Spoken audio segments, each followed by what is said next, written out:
তৃণমূল প্রার্থী দেবাশিস কুমারের বাড়িতে, অফিসে, নির্বাচনী কার্যালয়ে আয়কর দপ্তরের আধিকারিকদের হানা। দীর্ঘক্ষণ ধরে তল্লাশি চলছে। অধীর রঞ্জন চৌধুরী কি বলেছেন দেখুন।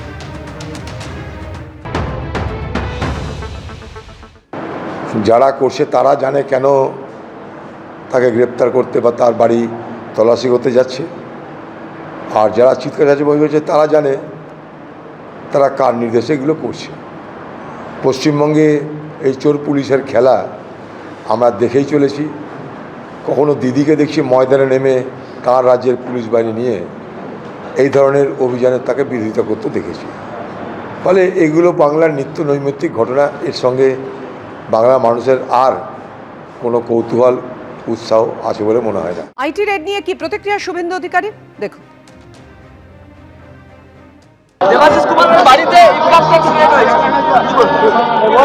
আমি কি করে বলবো? ইনকাম ট্যাক্স বলতে পারে, অবৈধ টাকা সম্পত্তি, এটা তো নতুন কিছু না। ভবানীপুরে মমতা বন্দ্যোপাধ্যায়ের প্রার্থী পদের অন্যতম প্রস্তাবকের বাড়িতে আইটি হানা।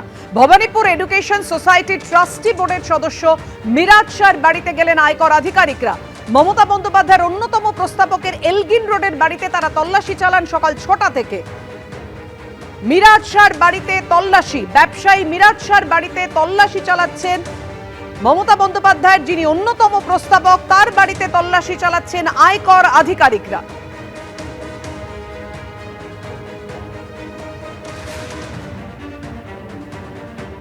এখন দেখতে পাচ্ছি সকাল 6টা থেকেই কিন্তু তল্লাশি অভিযান চলছে, এবং কোথায় তল্লাশি অভিযান চলছে সেটা তোমাকে পরে দেখাবো। কিন্তু দেখতে পাচ্ছ সামনে গেট বন্ধ, গেটের বাইরে দুটো গাড়ি পরপর। আমি ক্যামেরাম্যান দীপ্তকে বলবো সামনের দিকে আসতে। এই গাড়ির ওপরে লেখা রয়েছে ইনকাম ট্যাক্স ডিপার্টমেন্ট। এই একটা গাড়ি, পেছনে আর একটা গাড়ি, সেখানেও কিন্তু ইনকাম ট্যাক্স ডিপার্টমেন্টের গাড়ি।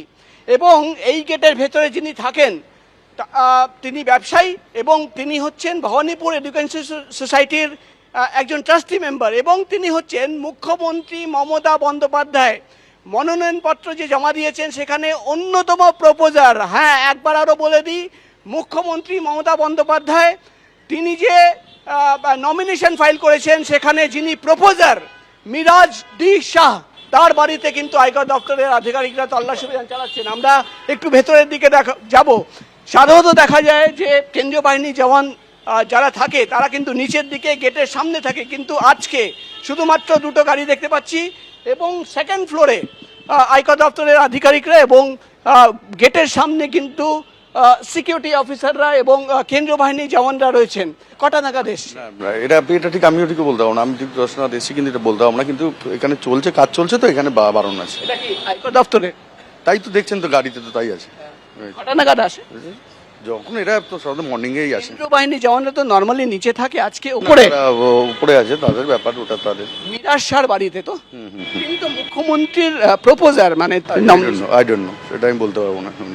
একাধিকবার কিন্তু শুভেন্দু অধিকারী টুইট করে এবং বক্তব্য দিয়ে অভিযোগ এনেছিলেন, এবং তার বাড়িতে মিরাজ ডি শাহ, তার বাড়িতে কিন্তু সকাল থেকে তল্লাশি অভিযান চলছে। কিন্তু দেবাশিস কুমার বা কুমার সাহা সেই ঘটনার সঙ্গে, সেই তল্লাশি অভিযানের সঙ্গে এটা কিন্তু একদমই আলাদা। যেটা আয়কর দপ্তর সূত্রের খবর, আয়কর দপ্তর সূত্রের খবর, দিল্লি থেকে আয়কর আধিকারিকরা এসে তারা কিন্তু তল্লাশি অভিযান চালাচ্ছেন। মিরাজ ডি শাহ তিনি মুখ্যমন্ত্রীর নমিনেশন পেপার জমা দেওয়া হয়েছে, সেখানে অন্যতম প্রপোজার, অর্থাৎ বলাই যায় যে মুখ্যমন্ত্রী যিনি প্রপোজার ব্যবসায়ী মিরাজ ডি শাহ, তার বাড়িতে কিন্তু রয়েছেন আয়কর দপ্তরের আধিকারিকরা। দিল্লি থেকে আয়কর দপ্তরের আধিকারিকরা এসে পৌঁছেছেন, এবং সকাল থেকেই প্রায় 7 ঘন্টার বেশি সময় হয়ে গেছে মিরাজ শাহর বাড়িতে, যিনি ব্যবসায়ী, মুখ্যমন্ত্রীর অন্যতম প্রপোজার, এবং তিনি ভবানীপুর এডুকেশন সোসাইটির একজন ট্রাস্টি মেম্বার, তার বাড়িতে কিন্তু তল্লাশি অভিযান চলছে। ক্যামেরায় দীপ্তর সঙ্গে প্রকাশ সিনহা, এবিপি আনন্দ, কলকাতা। এবিপি আনন্দ, এগিয়ে থাকে, এগিয়ে রাখে।